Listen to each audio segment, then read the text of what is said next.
I didn't want to do the things that didn't light me up. And for me, it was the conversations, the content, the connections that were the most important.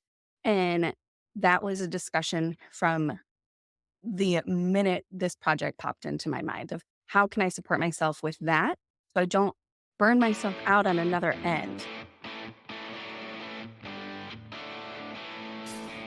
Hey mama, are you struggling with how to make time for yourself as a work-at-home mom? Are you drowning in laundry and dishes, poopy diapers, and kids who are constantly screaming, Mom, even though they're 5 feet away from you? I get it. I'm Jessa Ray, and this is Caught Up in Motherhood, where I want to help you set priorities, create boundaries, ask for help, and learn to love yourself in motherhood again. You can show up for you without sacrificing motherhood and without the guilt. So if you're ready to be caught up in motherhood, then go grab a fresh cup of coffee and that laundry basket sitting in the corner. Don't worry, I've got mine too. And listen in to today's episode.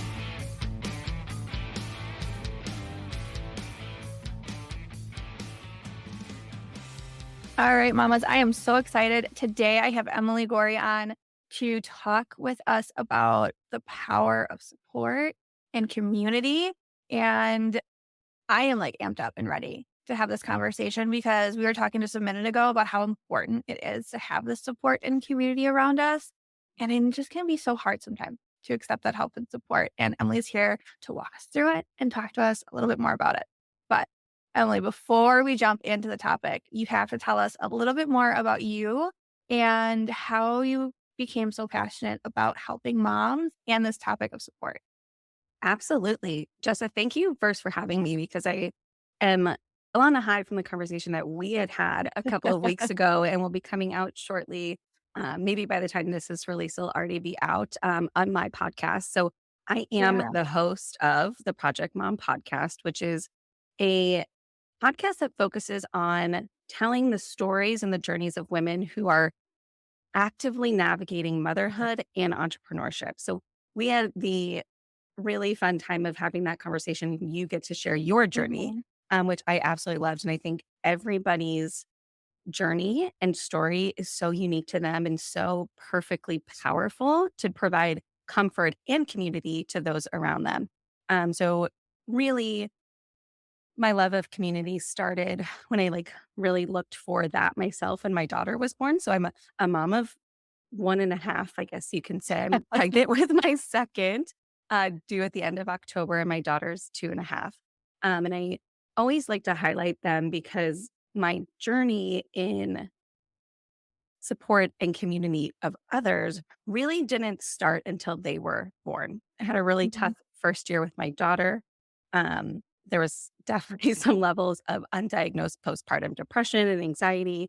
And it wasn't until she was about a year did I start to realize that having conversations with other women, in particular women who are in a very similar life stage as me, or perhaps a little bit further along, who have some clarity and hindsight as to what I was going through. It wasn't until I started having those conversations did I start to feel like I could find a semblance of me again.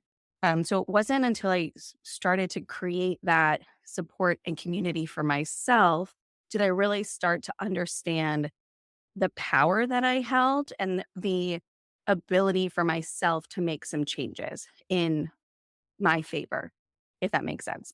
Yes. Um, and then I also recently launched at the beginning of this year, a project-based VA work business. So my goal is to help, in particular, mompreneurs with just project-based work. So can be around organization or, templates, formatting, some of the general stuff that we just find gets stuck on our to-do list for very long because it Yeah. doesn't really light us up or it doesn't really give us joy or we think it might take too long. So a lot of those tasks are the ones that I want to help with and kind of get off your plate to keep your business moving forward. And the biggest piece for me, and this stems from personal experience, is when you're just starting a business or you're kind of in a stage of business where you're balancing it with motherhood and you have many priorities kind of across many different channels of your life, there's some fear there around, Mhm. am I going to have financial means to support a long-term VA or a, long-term, you know, project manager or an OBM or excuse me, something like that. So for me, it was really important to offer the support without any long-term commitments. This every work that I do and every project I take on is just that project based. There's a start, there's an end, there's a finite amount of tasks and projects that need to be completed and we know what we're getting into. And there's ultimately, obviously an opportunity to continue working together, but there's absolutely zero commitment up front. And that was important to me to take some of the pressure off of us as working moms in a variety of ways. So I would say ultimately, that's me in a nutshell at the moment. There's a lot of facets of me, and I'm excited just to be talking about the community and the important support factor that comes with finding yourself again after motherhood. Yeah. No, that's so great. And I want to touch on your point where you talked about the acknowledgement of that there's many facets of you.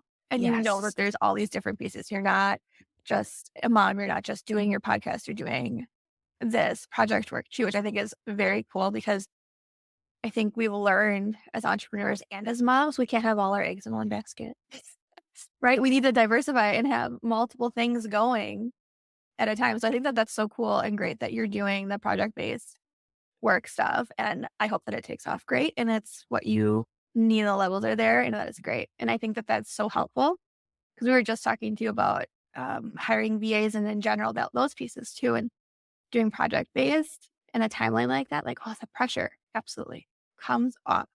And that's another way of building support on the business side versus like the family side.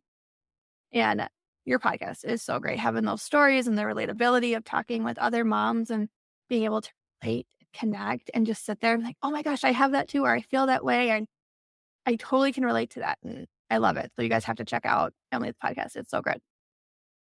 So, Emily, when it comes to support, how have you specifically welcomed support and community in your mompreneur journey? I like to think that the type of support has taken on a whole bunch of different iterations. It doesn't look the same as I reflect back on the beginning of the journey, the middle of the journey, and the current part of this journey. I think we're always probably in the middle. I don't know if we ever get to an end, but No, you're always evolving. moving. Yeah. Yes. But I think back to kind of when it first made such an impact for me. And it was right around that time my daughter was a year and I was not currently working on anything. I had my daughter in the middle of the pandemic. So it was Mhm. 2020. She was born at the end of 2020. And we were dealing with some health scares with my Mhm. husband. So we were kind of at that point, I had basically put any type of goal or agenda that I had had kind of outside the family unit on pause at that point. And my daughter, um, once she was born, really rocked me to my core. Like I just was not prepared for, I think, the level of martyrdom that I was going to expect from myself. And I had done, to be honest, a lot of work ahead of time. So I had actually was working with a coach prior to her being born to kind of navigate some of the stories that were coming up for me ahead of time in motherhood of, not wanting to be a martyr, not wanting to just be a mom. Mhm. There was a lot of stories I was telling myself on my things needed to be paused until she was a little bit more self-sufficient or just there wasn't room for those things in my life anymore. I had to give back to my husband who was dealing with some health stuff to this newborn baby who needed things. And I think for me, I wasn't receiving and I wasn't able to ask for any type of Mhm. support in that first year. So Yeah. in that phase, it was non-existent. And I burnt myself out at every end. And I remember having some moments of like postpartum rage, mom rage. Like, and my husband was like, this can't be like normal. This can't be like Mhm. the only way that you can function in this, and I started to hear a little bit of that, and it really didn't matter who said what to me. I, like, wasn't hearing it. I was like, "This is what I chose. This is what I'm doing. I must accept it." And it wasn't until she was about a year where I started having these conversations with other women who were kind of in my peripheral. I Mhm. didn't have too many friends that were already moms at the time. I did, but they were kind of like second, third circles of friends, my husband's friends' wives or people that I'd met through Okay. different communities prior to, excuse me, prior to kind of the pandemic and everything shutting down. And that was kind of my first foray into asking for support, asking for help. And I think that's such a big piece of the puzzle because as moms and as women, we sometimes get confused or think that others should be able to read our minds, especially the people that are close to us. And I was so bogged down in, well, why can't other people just see I'm struggling? Why do I have to ask? And for me, the biggest piece of the puzzle was putting myself out there to find the support that I needed. So at first, really introduction to finding myself support was me putting aside all stories, all expectations on how support should look, and started to just ask the questions myself.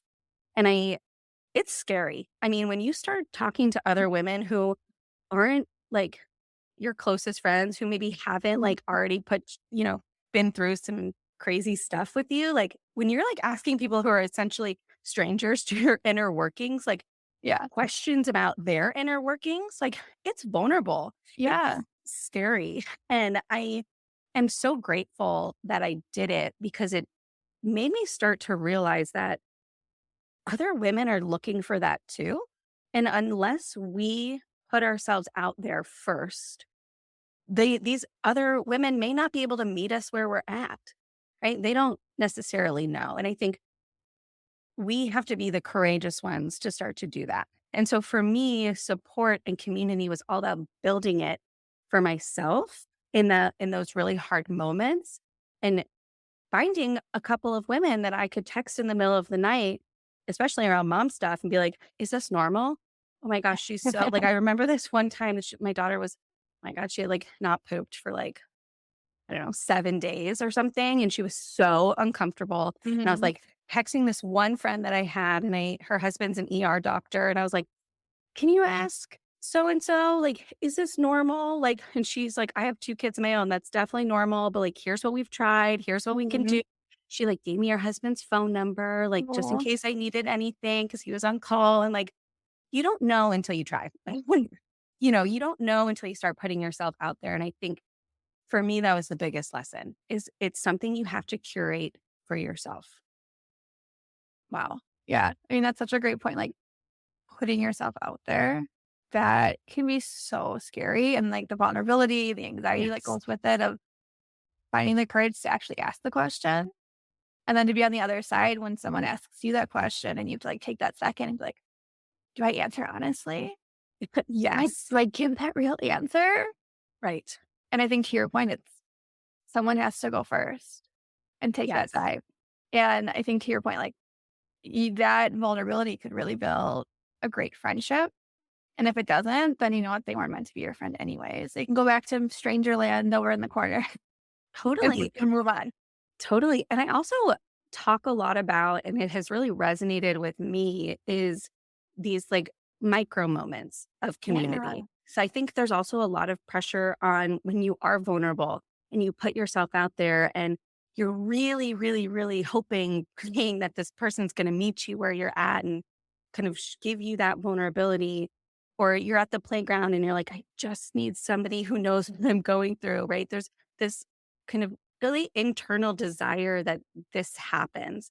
And for a lot of us, it's very normal that we don't have this support village that everybody talks about, right? So Mhm. it's really important to kind of reframe into these micro moments of community. Could somebody meet you where you were at in that moment and validate what you were feeling or give you a piece of information that helped you think about something differently or give you some confidence in another, part of your life, whether that be business or that be, motherhood. And I think there's also a level of disappointment that comes when that relationship stops. Mhm. But if we can think about in that moment, was that person able to give you something you needed?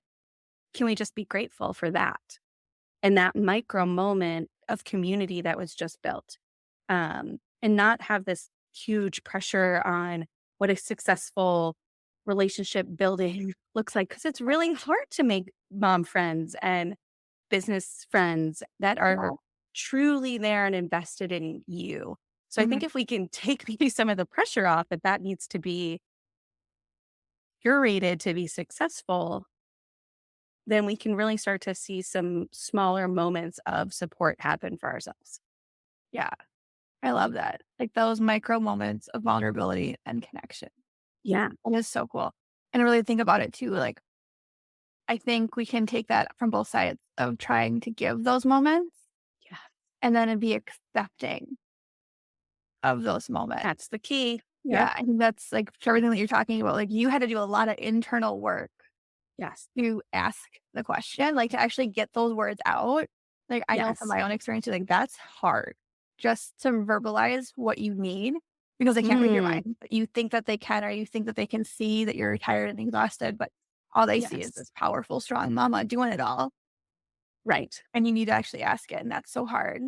And then the vulnerability and the strength to accept it, I Yes. think, is the other side of it too, right? So, Yes. how has building this support community and these micro community moments helped play a role in your growth and success as a mom and a business owner?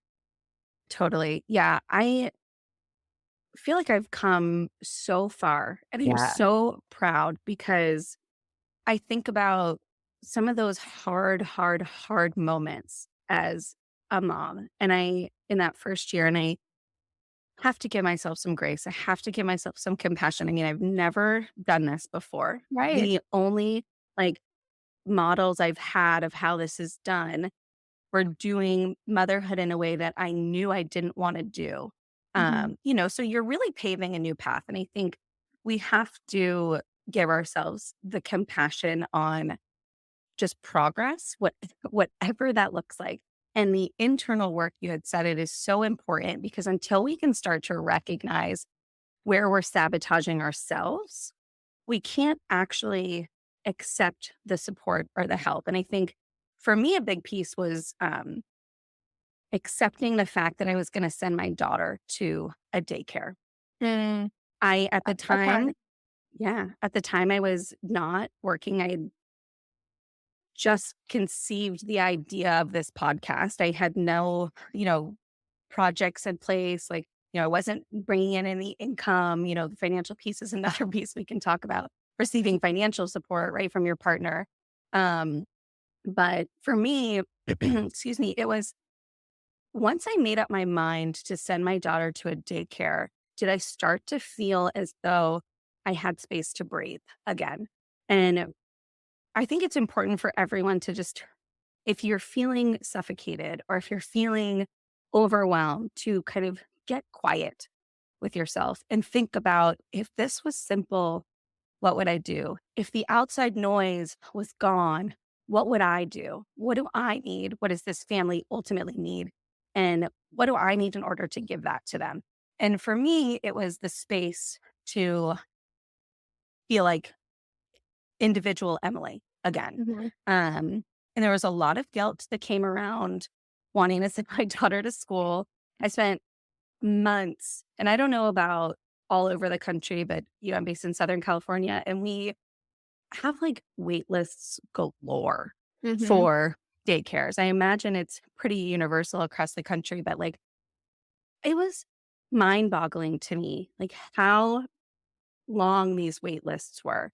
Mhm. And I will say some of the, institutions that we looked at were like aged. So she couldn't start until she turned 2. And there were some that would Okay. take infants or prior to 2 years old and they had different licensing. And I think those were the ones that were um, really bogged down with a lot of, Yeah. working families and things like that. So we didn't end up sending her until she was 2, but I had probably a good 6 months to reconcile and receive these elements of support, this financial support that my husband was going to, you know, he was in full agreement. I mean, he was 100% on board from the minute we talked about it of, spending this financial amount of money to send her to a daycare Mhm. without any other income coming in with the thought that it was going to give me the space to create something for myself still and still be worthy of that space for myself. So, when it comes to kind of accepting that support, it takes time. It takes practice. It takes moments of uncomfort. It takes some tears on my end to like be vulnerable with your partner and say, this is really what I want. I'm not sure how we're going to make it happen. Can you help me? Um, and really asking yourself those simple questions of if I could do this without the external noise, what would that be? What would I create? What would I do? Who would I get to help me?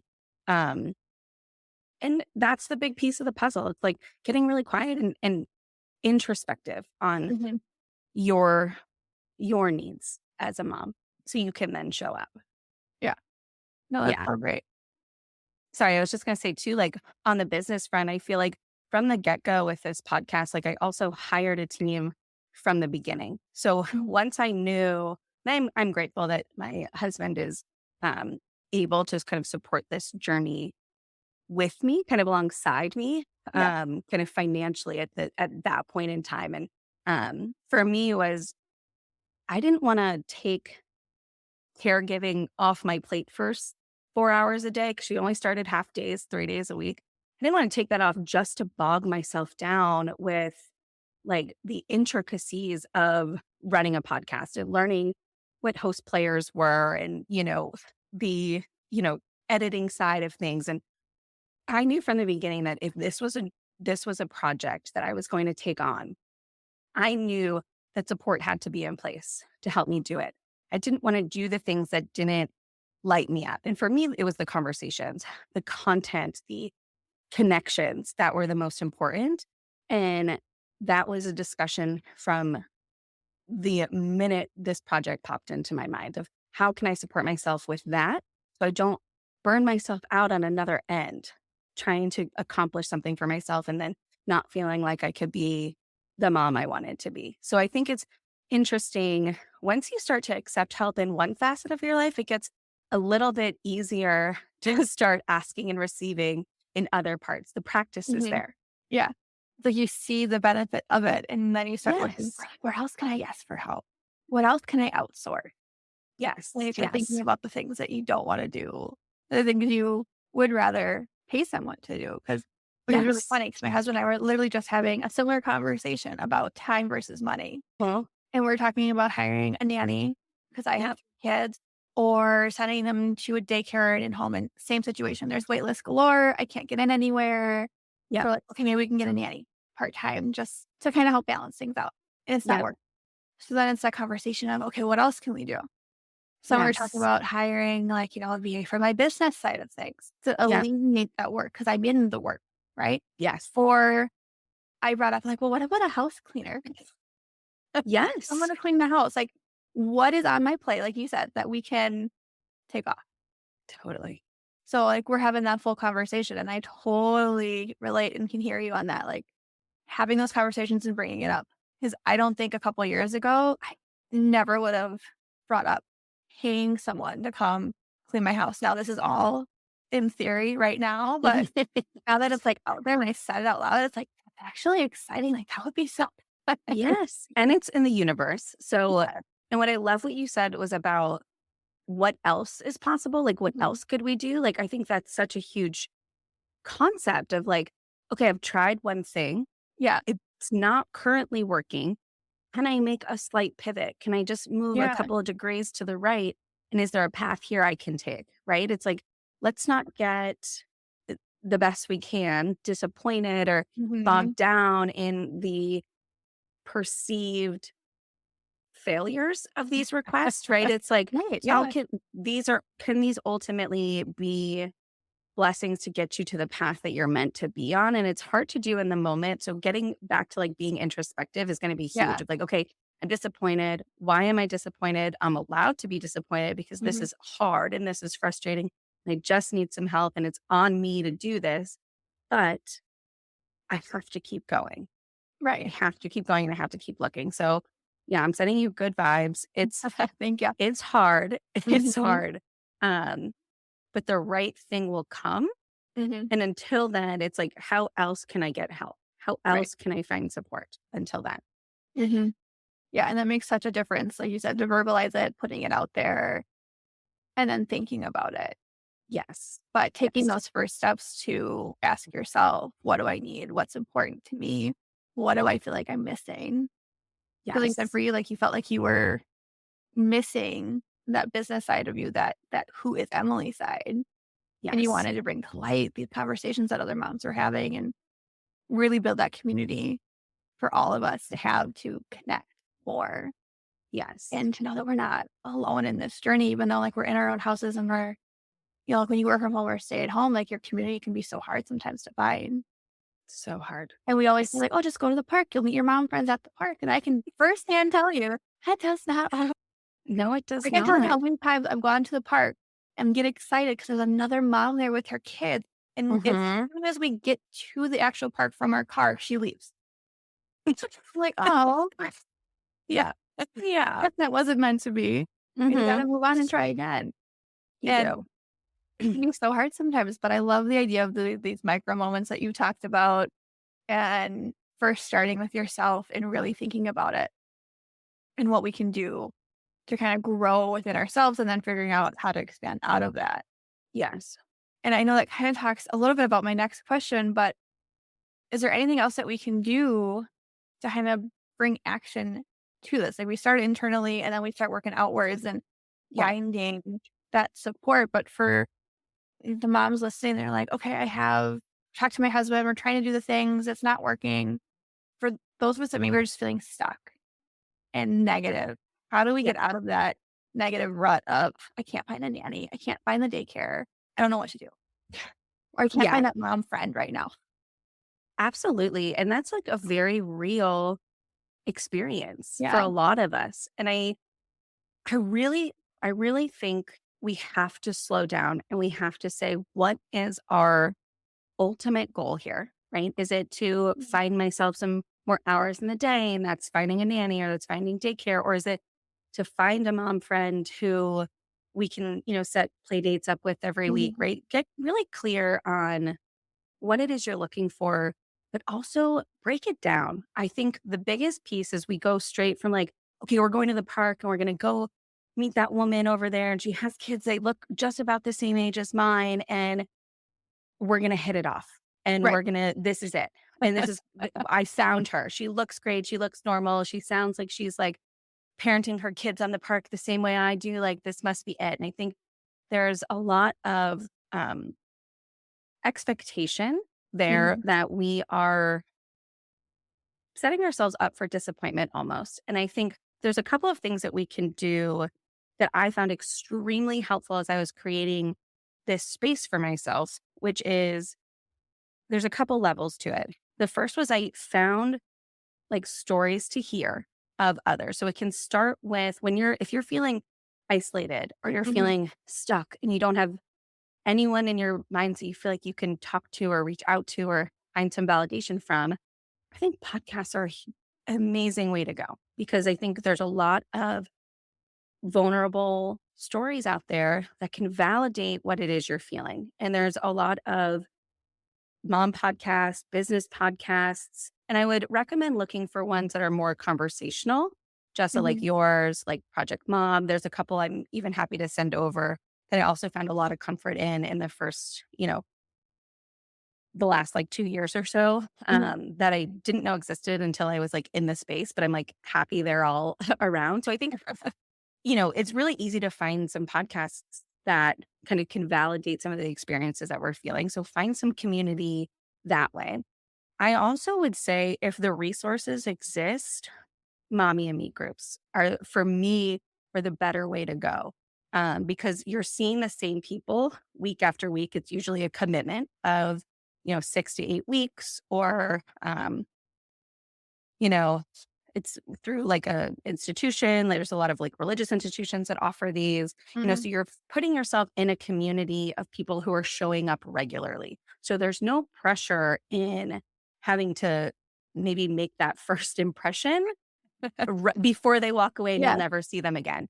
You can kind of take that pressure off of yourself and, could join, like I joined a mommy and me class and That's where I met one of my best girlfriends to this day. Our daughters were 6 months old at the time. So, Mhm. but it took us probably like 3 or 4 of the classes to see each other and to engage and, kind of dip our toes in the water to see if we liked that other person in order to then suggest, hey, can I get your number? I would love to, you know, get the girls together outside of the class. Right. So it takes some of the pressure off. So I always recommend if you can afford it financially or find something that's a free resource that has a longer term commitment. You're not just going one off to the park or things like that. And I think the same goes on the business front. Like if there are networking events that, are hosted every month, try and go consistently. Or if there's like networking groups that you can join where you see people regularly showing up. Um, I know, I don't know how much of this exists in the like female entrepreneur world. So maybe this is something we'll have to do some research on, Jessa, and see if we can pull some resources together. But, like my husband has a whole bunch of groups in the real estate world that are like paid networking groups. And you see the same people over and over again. And you get to build that rapport and share your business and find somebody to, bounce ideas off of. So for me, it was being able to find something kind of reoccurring to build that Yeah. community. And just taking the pressure off. I mean, the the pressure we put on ourselves as moms and then as business owners to succeed in this like linear path is unprecedented. I mean, it is so harsh on ourselves to like get things done in like like perfect trajectory that I think if we can just take the pressure off and just start having these conversations, it will align. It will Mhm. align. And I think if we can be the vulnerable one, people will meet us where we're at. That has been my biggest lesson. They will meet us where we're at. Yeah. That is so deep. And I love that. Like, and something probably that's gonna be playing in the back of my head now for like next couple weeks, which is great. Oh, Yeah. being the vulnerable one. Take that first step. Yeah. There's gonna be those moments where you're gonna have those interactions and go to those groups and do the thing and Yeah. to open up. Yeah. And I know that's like really, really hard to do, especially when you're thinking about it and having to do it. And it kind of reminds me of a book I just finished. I just finished Mm, Jenna Kutcher's How Are You Really? sure. I don't know Yeah. if you read it, but it kind of hits on that same concept of opening up and saying, "Oh, Yes. how are you?" And you're just like, "Oh, I'm great." No, how are you really? Yeah. And really Yep. digging deep. And it's similar concept and idea to what you're talking about of Yeah. going deep, being vulnerable. I love that.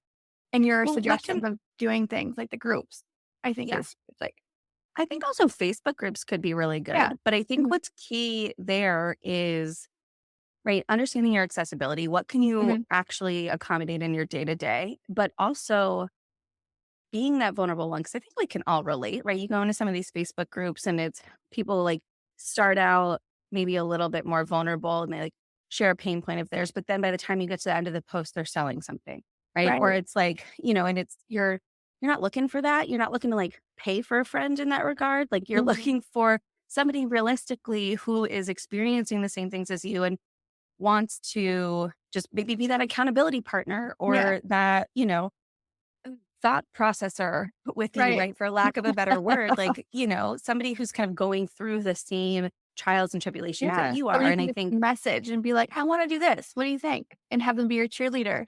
Or be like, yes, "Okay, realistically, just think about what that's gonna do, what that's right. Or gonna like, cost," or whatever. Just exactly, your sounding board. exactly. Yeah. So I think in order to find, it's possible to find that. I think the key to that success is we have to be the vulnerable ones. We have to just show up and put ourselves out there on these Facebook groups and these Yeah. communities and say, this is what I'm struggling with. Has anybody else dealt with this? How did you navigate it?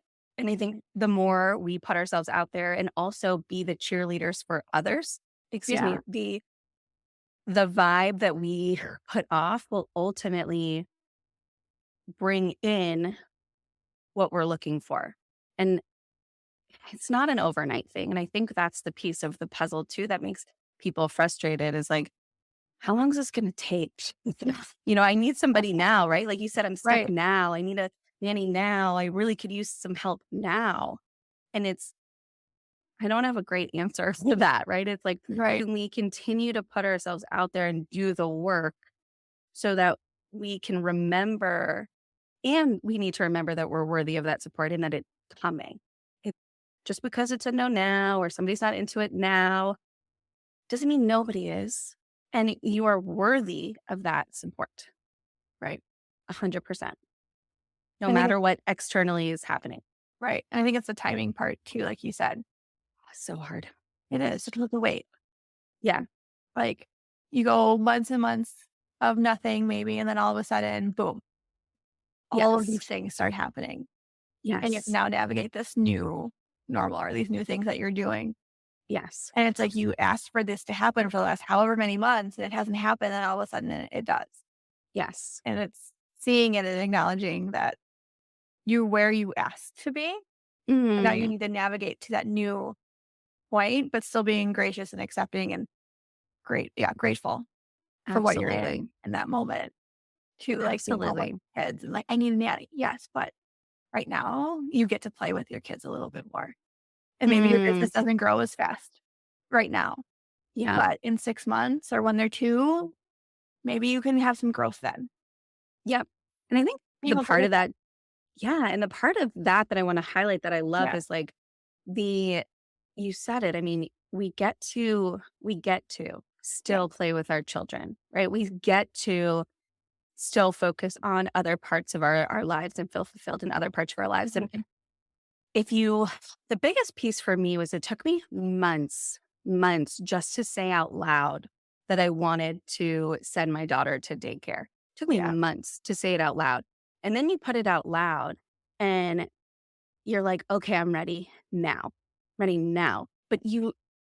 other than the internal work, nobody else knew that that was a goal of yours, right? So, and like, just like sales with, businesses and new clients, like time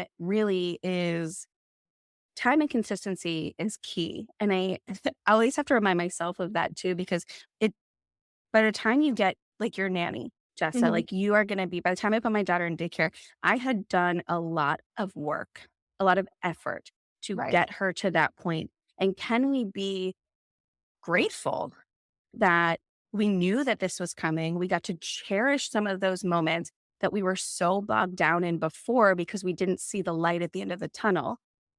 And then it can be so grateful and accepting of that support once it finally comes. Because if we can't accept it once it's there, then what's the good of it? Right. So it took me months. And I'm sure in the times that I was mentally negotiating with myself to get my daughter into daycare, like to put that out there, I'm sure people had said to me many of times, like, why don't you get a nanny? Or I mhm. know this person, or let me come watch her. And I'm like, no, no, no. So I wasn't even like willing to accept it, even though I wanted, Right. right? So it's like, You have to it does, accept first yeah, internal. yeah, Yeah. exactly. So I think ultimately, if we can find some gratitude in those hard moments, it will kind of lighten the situation a bit. But I understand truly the heaviness of Mhm. being able to do that.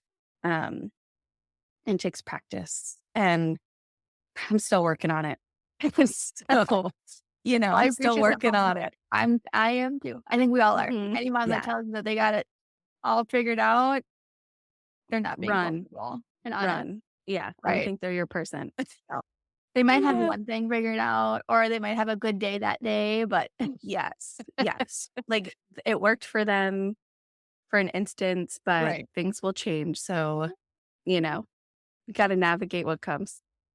Oh my gosh. So, Emily, this has been an amazing conversation and I love it and the pieces and parts that you brought up about community and support, micro moments and starting internally, all of it. So, so good. And I'm really hoping and thinking that there are moms out there that are going to resonate with this because I did. So, Thank you. I know that others are going to because it's so great. But we have to know before I let you go, how can people connect with you further? Like, oh my God, this sounds great. I want your podcast. I'll have the links in the show notes and stuff. But Perfect. how can they connect with you and what's the best way to kind of do that and see what you're all doing and maybe how Totally. project work. Yeah, I would love to engage however is necessary or needed for anybody listening. I am on social media, primarily on Instagram, through the podcast. So at Project Mom Podcast. And I have projectmompodcast.com. So send me a DM. Um, I'm always open to just talking and Mhm. brainstorming and communicating and creating a sense of community there. So I love having conversations with moms there. In terms of VA work, I am on a current hiatus because I will be going out on Oh, maternity nice. leave. Mhm. But, but I will say I will be checking emails probably sporadically. So I do have the VA work linked on my website, projectmompodcast.com. Check it out there. Send me an email if you're interested. Work will probably resume back up in January. So can't hurt to get the ball rolling. Right. And I would love to support anybody who is kind of interested in the new year to take some things off their plate. Um, I am not going on maternity leave until the beginning of October, but I think by the time that this comes out, will probably already be there. So still shoot me a DM. My plan is to still find fulfillment while I'm cuddling a newborn, Mhm. kind of through that community for myself too. So Yeah. I will be checking, and I'd love to just have a conversation with anyone who needs it or who wants it. Awesome. That's so exciting. And congrats on the new baby coming soon. And I hope that you get plenty of cuddles and that your daughter is she's going to be so excited to be a big sister. I just know it. They all She are. is. She already is. She already is. She's like, Mama, can I feed him his bottle? And I'm like, okay. Oh, sure. Yeah, Yeah, sure. right. Oh, that's so Yes. sweet. Yeah. All right. Well, So thank you thank again, you. Emily, for coming on. I really appreciate your time and our conversation has been awesome. So thank you. Thank you. Hey, Mama. Thanks for hanging out with me today. I know you have a lot going on, and I appreciate you taking the time to listen. I hope this episode gave you new energy to tackle the day. If so, could you leave a review and subscribe to the podcast so that you never miss an episode? That would mean the world to me. I'd also love to connect with you on Instagram, so send me a DM and let me know if this episode was helpful. I love hearing from you. Remember, Mama, you got this. Until next time, I'm Jessa Ray, and this is Caught Up in Motherhood.